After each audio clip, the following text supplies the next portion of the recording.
break down that Tistihi little choreography that we have. And just note that this fits the edited version of the music. The full song is actually a little bit longer, but I shortened it down so we can have it as just an easy practice for dropping class and also a short little opening number for our recital folks. So it has 4 parts to it. The first part has to do with some hip drops and some hip circles. So our drops are going to be on each diagonal with an 8 count where the 1 through 6 is a drop and release and the 7, 8 is to turn to the side. So we're going to start off with our right hip presented to the audience. Left arm is up, right arm is out. Weight is on the left leg, right leg is bent, and that hip is ready to drop. 1, 2, 3, 4, 5, 6, and then we switch to the other side with our 7, 8. On the left hip now presented, our right leg is the standing leg, our right arm is up, our left arm is out, same thing. 1, 2, 3, 4, 5, 6, 7, 8 is to recenter. Now we're going to walk with some traveling hip circles. So my hip circles are going to be going clockwise if I'm moving to my right, and counterclockwise if I'm moving to my left. And we call these a circle and a half because truly you are doing 1 full circle with your hips and then 1 more half circle. And then when your weight's on that opposite side, that's where you're picking up your leg and getting ready to switch back into the other direction. So we're going first to the right, 1, 2, 3, 4. Then to our left, 5, 6, 7, 8. Now we're going to be moving clockwise and right, but we're twisting our body so that we're going towards the audience. 1, 2, 3, 4. Now here I have my weight on my forward right leg. So my left leg, which is back, doesn't have weight on it. And I'm going to go towards the back with a 3-point turn there.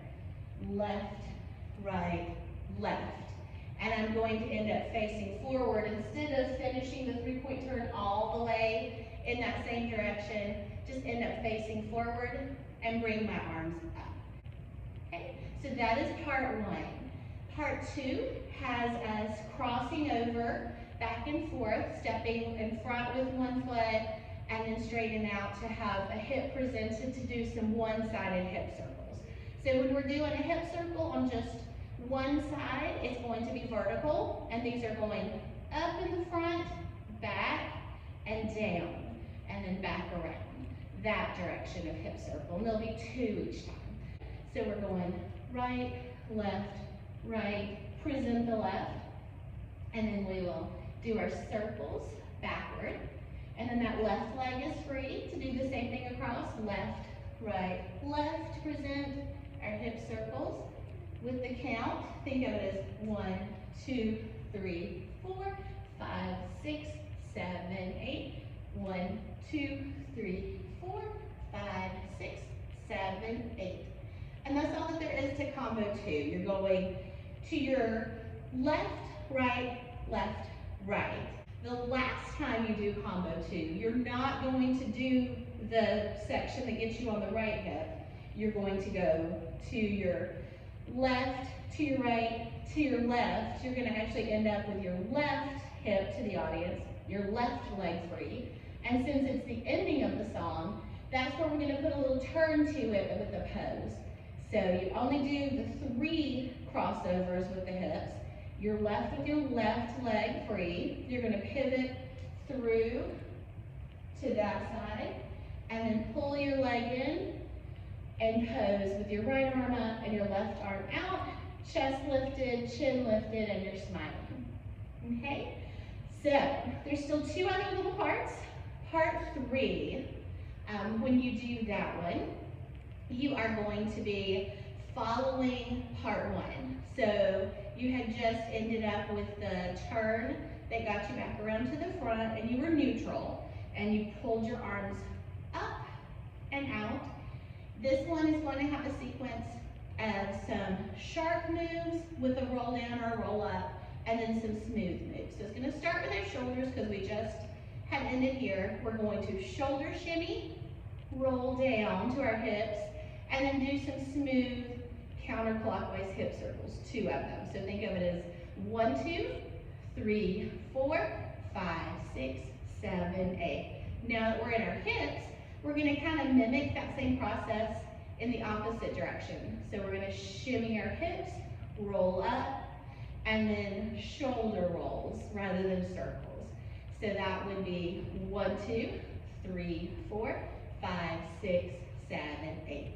And then that just repeats back and forth. So we start with our shoulders, roll down to our hips, do our hips, roll up to our shoulders, shoulders again, roll down to hips, and one last time, hip shimmy, roll up to shoulders. So that is part 3, and it only happens once. Part 4 is going to have you shift weight and do some hip bumps, and then some shoulder shimmies to recenter yourself. So when we do hip bumps, usually we have our feet right under our hips, and we're just pushing them out to the side. In this case, we're going to shift our weight out to the side and bump our hips at an angle. So I'm angled out to my right diagonal, my weight is on my right hip. I'm going to go right, left, right, and then a little pause. So think of this as the 4 count, where the bumps are the first 3, and then you're going to pause on 4. Then we're going to shift our weight to our left, and left, right, left. Pause again, right, left, right.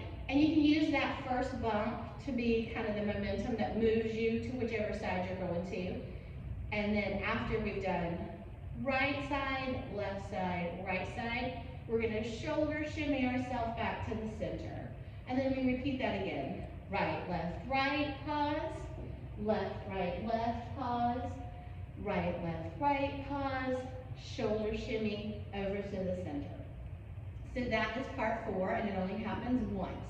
The order of all of the parts, it'll be 1, and then that little shoulder shimmy that's by itself, 2, 1, 3, 4, and then it finishes out with part 2 again, but that's a modified part 2 because you're going to turn and pose. So let's see what that looks like.